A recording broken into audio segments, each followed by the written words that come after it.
This is my matte lipstick, which is hindi to red. Kaya pala eh. This is Patricia.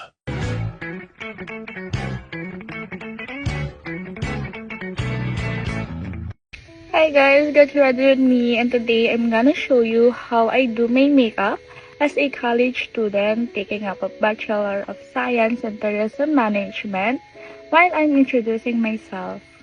Hi guys, so now guys, nakapag-moisturizer na ako and nakapag-foundation.